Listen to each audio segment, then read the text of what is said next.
जय जगन्नाथ सांग मैंने भिडटे जमारू कहीं भी स्किप करनी आज यहाँ लंग भिड आपण आनी आपण मैंने जानवे केमती मुझे सब न्याचुराल घरे बनाऊँगी राबिड़ी छेना सबकि फास्ट रु लास्ट जाए आपको देखिए भिड केवे भी स्किप करूँ जेहेतु आम गौड़ घर आम क्षीर घरे सब आवेलेबल आ गाई रोच आम न्याचुराल जिन क्वालिटी जिन बिकी था आज केमती आपको राबिड़ी करके देखेबी आपको कहूँ जेहेतु आप घरे राबिड़ी करने चाहते राबिड़ी करने केवल क्षीर ही दरकार आउ कि भी दरकार ना जदि आप मीठा चाहते किसी चीनी आड करेंगे सांग मैंने राबिड़ी बसैबा एत सहज नुहे बहुत समय लगी था आउ जो भाया आप गरम हो देखिपे देहर कौ भाया झाड़ बोई जाऊँगी गामछा भी ओदा हो जेहेतु झाड़ बोची से देखी रखिकी कम करने पड़ू जेहेतु खरा दिन चली आउ कष्टा आउ बहुत समय राबिड़ी बसवे यहाँ भी बहुत मुस्किल मैंने भावे कि राबिड़ी केमी होमी जानबू आज्ञा आप राबिड़ी बहला मोटा बा फुट आसूसी से जानवे राबिड़ी बहला आसीगला आप भावे पूरा सुखिला जाए से सी खुआई से राबिड़ी किसी पतला थी मोटा फुट आसो से राबिड़ी हो जानूे आ बारंबार मारुवे तलू कहीं चकी जदि लगिगला आप पूरा हैरान पड़ जाए राबिड़ी पूरा गंध हो पोड़ा गंधे खाई पारे से बारंबार चकी मारुवे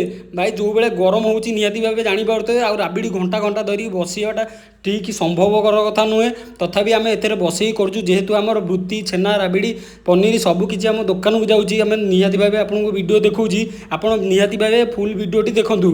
आम निहाती भाव राबिड़ी करने पूर्व 3 थर 4 थर भाव क्षीर को फुटेबू तापर भलसे गरम करूँ सबुठ कष्टजनक होता है खरा दिन टी आजस्ट घर जेहेतु छोट घरटी से भितर रहीकि राबिड़ी करवाटा एत सहज कथा नुहे आपण भी घरे कर खाईपे नाचुराल कौन कहले आमर प्रायतः काठ जाल प्राय काठ जाल रोचे लोक मैंने कौन ए गैस करदे गैस कले केवे भी सर आसोनी आपको कहीदे जेहेतु राबिड़ी मोर सरी जाइला मुझे क्षीर अंडा बसई देती जो क्षीर गुराक आम राति गरम होता मु चुली उपरे मारिकी टे फोपड़ा मारिदेली कौ फोपड़ा आप भावुए ये हूँ ताल फोपड़ा ताल फोपड़ा टे मारिदे कहीं चकी गुरा सका लगी जाइए बसी जाइए तेज पुणी चकी लगे जेहेतु 3 बेला सका जहाँ गाई क्षीर गुरा धूआ हो से गुराक मुझे डेक्ची ढाली देती आ डेक्ची ढालिकी से पानी आड करा पड़ो कहीं खरा दिन चकी लगे आ क्षीर जिते पानी आड करेंगे क्षीर चकी लगे संभव अधिक लगभग आ पानी गुराक आणिकी से ढाली देती मात्र जिते क्षीर को क्वांटीटी ना जो 10 लिटर क्षीर अच्छी 2 लिटर पानी पकड़ा पड़ो जेहेतु 30-40 लिटर क्षीर भितर अच्छे मुझे 5-7 लिटर खंडे पानी मिसई देती आ घोटा को बारंबार मारे आदि घोटा न मारे ताल चकी ही लगी खरा दिन जो भाया गरम होने जानते आ बारंबार चुली में जाल दब आ निआर धांस भितर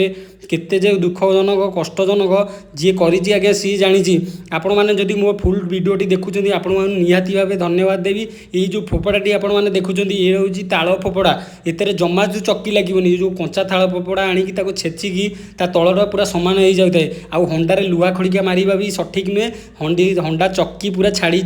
आउ से आमर ताल फोपड़ा सब बेले मरा जाए आ ताल फोपड़ारू खाई जड़े गराक कहले मत तुम कंटा पकाउच कौन छेनारे मुझे आज्ञा से कंटा नुहे से हूँ ताल फोपड़ार माने आकुड़ा माने टाइप कौन से बाहरी पड़ता सी भाई कंटा पेली एक्चुअली यार ताल फोपड़ा यहाँ जिते चकी मारे माने पूरा यार नाचुराल जिन आप लुहा खड़िका मारे हंडा सर दूर हंडा कोणा हो हंडार ही मारी पारे लुहा खड़िका आ क्षीर जिते मारे सेते ही क्वालिटी आसो आ फुट आसला छेना कटा हम आ सहजरे छेना कटा हो पारे से फुट आसा समय लगी थाए माने एक्चुअली आमर जी क्षीर अच्छी से क्षीर तो फुटिला जो पाखापाखि 45 मिनिट आ जो भाया गरम होटे घर को जा पवन खाई दूची पुणी किसी समय आसिक चुली मुंडे पुणी मारिदे सांग मैंने आपण मैंने जब घरे छेना काटिया चाहते तो आप फ्रिज्रे करदे आ क्षीर मोर होता मु हंडाटी को तलू उठे देती आ सब क्षीर गुराक डेक्चिकी आ कुंड को ढाली देती आज मुझे कहबी माने प्रायतः आजिकल समस्ते केमिकाल रे काटुंट जोटा एसिड कहु भिनेगार कहु से प्राय समस्ते छेना काटुंट एक्चुअली आमर नाचुराल प्रणाली रे कटा हो ना घरे जो छेना पानीटा रोचे आज धर छेना कटाला से पानीटा स्ट्रक रपर जो पानीटा नीली पानीटा बाहर से आम गोटे डबार भरा जाए ताको स्ट्रक रखा जाए आउ आजकल तो नाचुराल आप जानते बजार में आजिकल केमिकाल मिलूँ से सहज हो अल्पक कटि जाऊँगी से एक्चुअली देहपाई आज्ञा जमा भी भल नुह कि आम नाचुराल पदार्थ छेना पानी रे ही छेना काटी था लोक मैंने कौन कहते केमिकाल यूज करते ना आम के से यूज करूँ आ छेना पानी रे ही छेना काटी था आपण मैंने जदि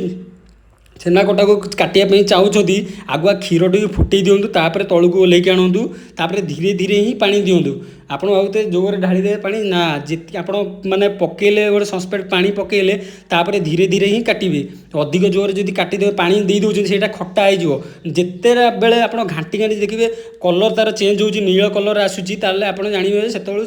ମାନେ ଛେନାଟା କଟିଗଲା। ଆପଣ ଯଦି ଧଳା ଧଳା ଆସୁଥିବ ସେତେବେଳେ ଛେନା କଟି ନଥିବ, ତା ଭିତରେ କ୍ଷୀର ରହିଯିବ। ସେଥିପାଇଁ କହୁଛି ଆପଣ ଯେତେବେଳେ ଛେନା ବି କାଟୁଛନ୍ତି ବାରମ୍ବାର ଧୀରେ ଧୀରେ ତଳୁ ଉପର ଡଙ୍କିଟା ମୁଁ ଯେମିତି ମାରୁଛି ସେମିତି ମାରନ୍ତୁ। ଛେନାଟା ଉପରୁ ଆସିଲା ପରେ ଯେତେବେଳେ ନୀଳ ଅଂଶ ପୁରା ପଳେଇ ଆସିବ ସେତେବେଳେ ଜାଣିବେ ଯେ ଛେନାଟା ପୁରା କଟିଲା। ସାଙ୍ଗମାନେ ମୋ ଭିଡ଼ିଓକୁ ଯଦି ଆପଣ ଫୁଲ୍ ୱାଚ୍ କରୁଛନ୍ତି ଆପଣ ସାଙ୍ଗମାନେ ଧନ୍ୟବାଦ। ଆଉ